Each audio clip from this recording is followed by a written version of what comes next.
We now come to a part of the program that I'm personally very excited about because we'll be hearing from one of the most prominent early thought leaders on connectivity, Dr. Parag Khanna, the author of many seminal books. But the two that are probably most pertinent for the purpose of today's forum are Connectography, Mapping the Future of Global Civilization, and his most recent book, The Future is Asian, Commerce, Conflict, and Culture in the 21st Century. Before I give him the floor, please allow me to say a few words about Dr. Khanna. He is a truly global citizen, born in India, raised in the United Arab Emirates, the United States, and Germany. He holds degrees from Georgetown School of Foreign Service and a PhD from the London School of Economics. He literally traveled all corners of the world, more than 150 countries in total, and served as the senior geopolitical advisor to the US Special Forces deployed in Iraq and Afghanistan. He's a best-selling author, and he's truly a next-generation leading global strategic thinker. And I know that he deeply cares about Europe and Asia and the ties between them. Dr. Khanna was therefore the perfect person to introduce the subject of connectivity in a special presentation that will very much set the scene for the discussions at today's forum. Now, he just stepped off the plane from Singapore, and I think he deserves a thundering round of applause.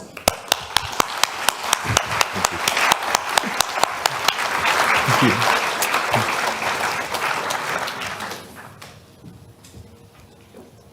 Good morning. Thank you so much, Anne, for that very generous introduction. I think it's all of you who deserve the applause and the congratulations, and I do want to congratulate the Honorable President of the European Commission, Mr. Juncker, the Honorable Prime Minister of Japan, Mr. Abe, for the milestone that is being marked and celebrated today. And I know that all of you agree with the sentiment that so much has been done and so much is left to be done. And so I want to reflect on both dimensions of time, that which we have achieved thus far and that which is left to go today. Now, the theme, of course, of the rest of your sessions today merits 15 hours of discussion. My role is only 15 minutes, so I'll be brief, but I do want to begin with a basic geography lesson, and that is that every day we should regret the fact that those of you in this room who have children, or all of you fellow Europeans who have children, go to school and they are taught that Europe and Asia are continents. We tell our children this all the time, that they are different continents. But of course they're not, right? They're two different regions of the same continent known as Eurasia. And with each passing year, the power of connectivity brings these two regions closer and closer together. I noted during the Prime Minister's speech that he used the word connectivity quite a few times in English. And this is the irony of this word. It is so powerful, so important, so central to what we are doing between Europe and Asia, what we do when we build infrastructure all over the world, and yet we don't have a word for it in many, many languages. We need to perhaps change that as well. Now, this is a very seminal year for us to be having this conversation, to be gathering, and to measure how far we've come in recent decades. Because, of course, this year marks the 30th anniversary of the fall of the Berlin Wall. Shortly thereafter, 1991, was the collapse of the Soviet Union. I think many of us may remember the debates from the 1990s, widening or deepening. And the correct answer was, and remains, both. The strength that Europe has today is precisely because it did not succumb to false choices. But we know that we cannot be complacent. When I was a high school student in Germany in the mid-1990s, Euro 2020 conferences drew vast throngs of youth participation. It seemed a foregone conclusion that millennials would become loyal Europeans. And here we are at the doorstep of that 2020. The model EU period is over. It's the real thing.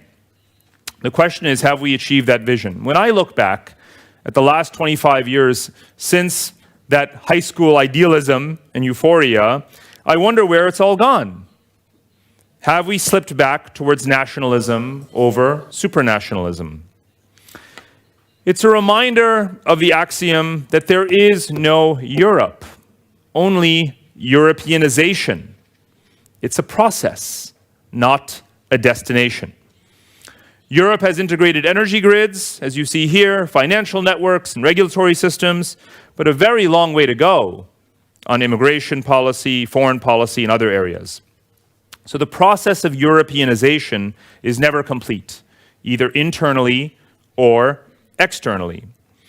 And the lesson is that lesson is core to what it means to be an empire, a commonwealth, a superpower, whatever term we want to use to describe Europe and the EU today. You have to balance your internal priorities and your international agendas simultaneously. There is no either or for a great power. It is both and. But the past 3 decades of widening and deepening through infrastructure and institutions, investment and reforms, have made the EU the standard setter for financing connectivity and embedding it. But while Europe was expanding east, Asia was also expanding west. Witness the enormous scale of infrastructure projects associated with the Belt and Road Initiative. Highways and railways, pipelines, electricity grids, fiber optic internet cables. The story actually begins with the leadership of Japan, the Asian Development Bank, and also, crucially, though some may not appreciate it, the European Bank for Reconstruction and Development, that helped to pave the way for what has now been augmented by the industrial and financial heft of China. And along the way, Asians have made huge strides in achieving positive interdependence. Asia now represents 50% of global GDP in purchasing power parity terms. Here you see the trade networks linking Asian countries, and 60% of Asian trade is between Asian countries. So it's second only to Europe in terms of regional integration. Of course, Asia will never have supranationalism. There will be no Asian parliament, there will be no Asian commission, no common Asian currency, certainly no common Asian army. There will be no Asian union. However, they are deepening their diplomatic coordination through trade networks such as the Regional Comprehensive Economic Partnership. You can see the growing membership on the right as that agreement comes into effect. And on the left in that Venn diagram, the membership of the Asian Infrastructure and Investment Bank. Now, for those of you who are students of global governance, in the 90s and 2000s, we always measured global governance and others' participation in it by to what degree are they integrating themselves and adapting to our organizations from the West. But what you see when you look at the membership of the Asian Infrastructure Investment Bank and the Belt and Road Initiative is that now it is Europeans who are joining an Asian institution. But let's not measure Asia against Europe. Let's understand Asia on its own terms. And here, I think, for everyone in this room and beyond, a bit of historical knowledge and education is required. Asia is by far the most ethnically diverse region of the planet, featuring nearly a dozen major civilizational groups from Indian and Japanese and Chinese, Turkic, Arabic, Persian, Korean. Many empires have expanded and contracted over thousands of years across the vast Asian landscape. None have dominated the full expanse of Asia, except for, you might say, the Mongols 8 centuries ago, but none for too long. Therefore, it is very, very dangerous to do what we have all too frequently slipped into today, which is to view Asia only through the prism of China. Because that not only betrays history, it also sets up a very dangerous self-fulfilling prophecy. And cooperation between Europe and Japan, such as what you are marking today, is a step towards making sure that that doesn't happen. Right now, you are probably well served to be alarmed. The EU has taken its foot off the pedal, you might say, since 2008. You all know the adage, power abhors a vacuum. Here's my modern twist on it. Competitive connectivity is the geopolitics of the 21st century. If you do not nurture connectivity with your neighbors, they will connect more in the other direction. Let's take some examples of that. I want to ask you all a question when I said that Europe has taken its foot off the pedal since 2008. I want to ask you, what do you think Southern European and Balkan countries would do as the funds that supported their modernization slowed down? If you were Italy or Greece at the time, wouldn't you have joined, or would you not be joining, the Belt and Road Initiative as well? Chinese investment in the port of Piraeus has been good for Greece. A similar investment in the port of Trieste in Italy will help Italy become more connected, not only intermodally into Central and Eastern Europe, but of course to boost its exports to the East.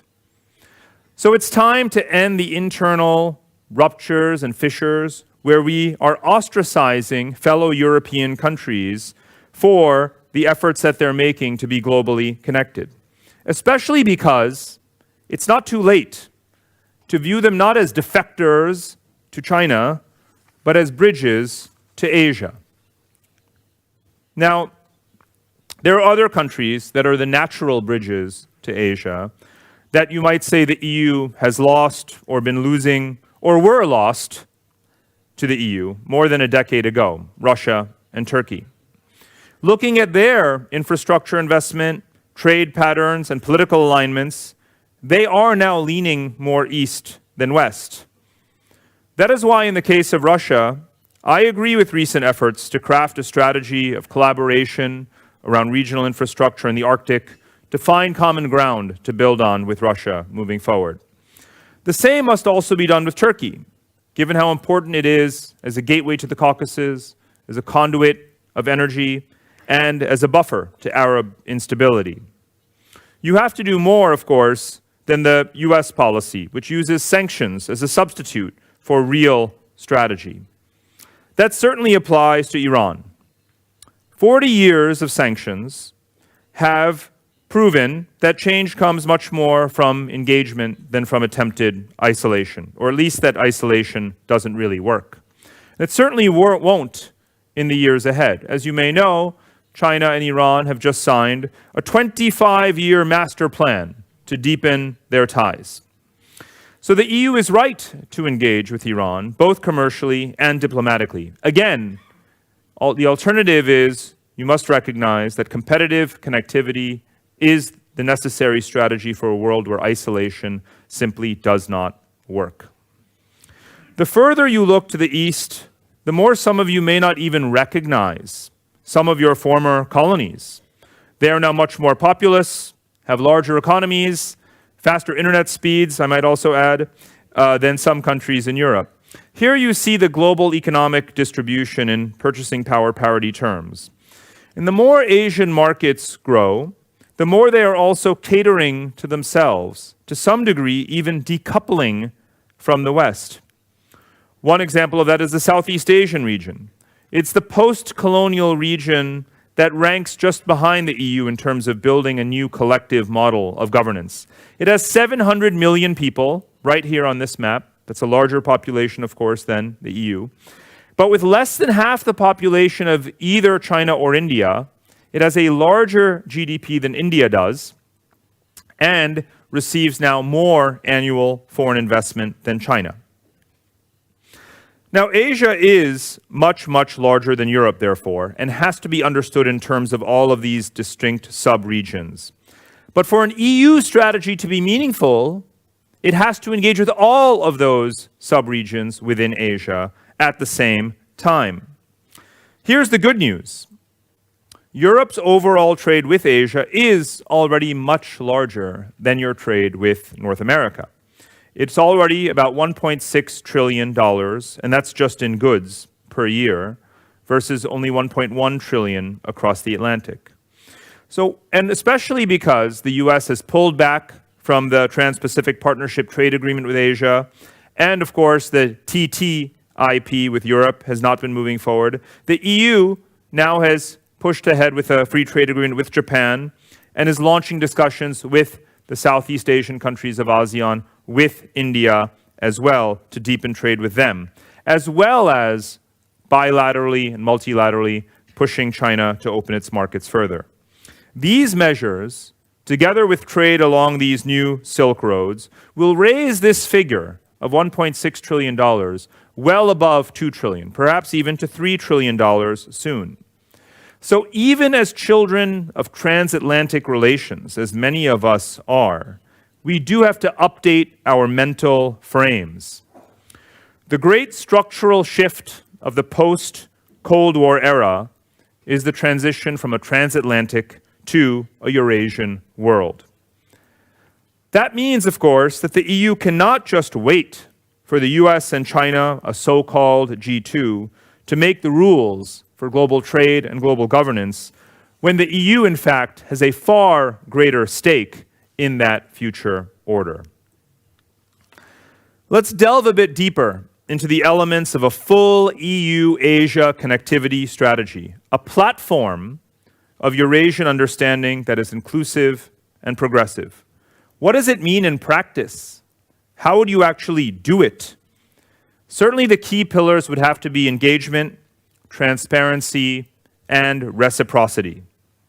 Let me share some lessons from diplomacy with China in Asia that will help you understand how that plays out. Because reciprocity is a fundamental principle of diplomacy. It is something that in history must be demanded. It is something that can also be conditioned. And Asians that have millennia of history dealing with each other and with China are not waiting for Europe to figure this out. I think it's worthwhile to take a step back and observe how Asians are dealing with these matters, and that can serve as a useful guide. Let me give a few examples of how countries are watching each other and learning. It's not an accident that when one country, such as Malaysia, cancels a Chinese infrastructure project until China reduces the debt, others are witnessing that and doing the same. And the result is that China is accepting a renegotiation of terms to make the debt more sustainable. In Pakistan, citizens and the media are on high alert about any Chinese mercantile plans to extract their precious minerals and sell it back to them as finished goods. Instead, they're demanding that China open its markets reciprocally instead. The result? China's trade surplus with members of the Belt and Road has been shrinking towards nearly zero.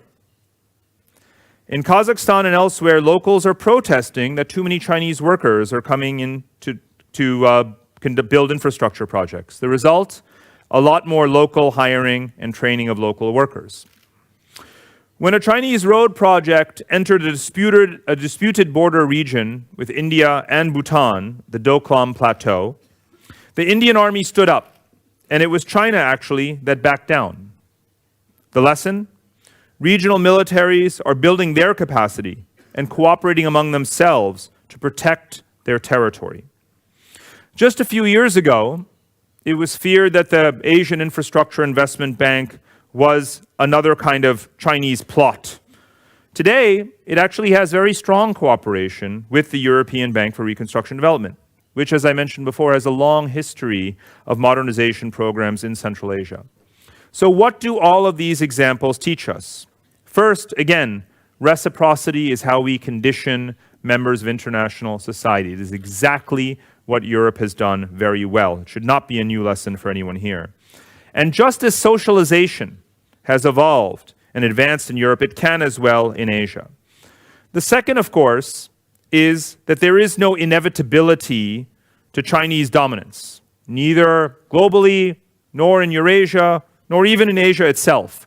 Geopolitics is a highly non-linear discipline. Even the smallest countries have agency.